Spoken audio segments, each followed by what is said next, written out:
பயிற்சி ஒண்ணு. வெற்றி பெற்றால் அது வெற்றி.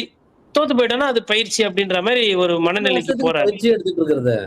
எவ்வளவு வருஷத்துக்கு பயிற்சி? அப்படி என்ன அது அது ஒரு அதாவது அவருக்கு தகுதி இருக்குன்றத நெறைய பேர் நம்புறாங்க. நாம் தமிழர் கட்சியில நம்புறாங்க.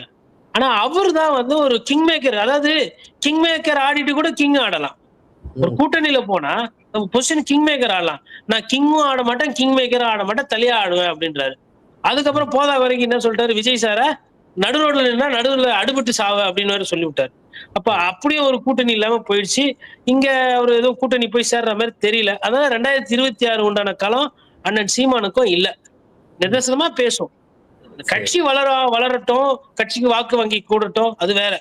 ஆனா 2 கட்சிகளுக்குமே நான் சொல்றேன். தாவேகாக்கும் சரி, நாம் தமிழர் கட்சிக்கும் சரி, வாக்கு விகிதாச்சாரம் புதுசா ஏறலாம்.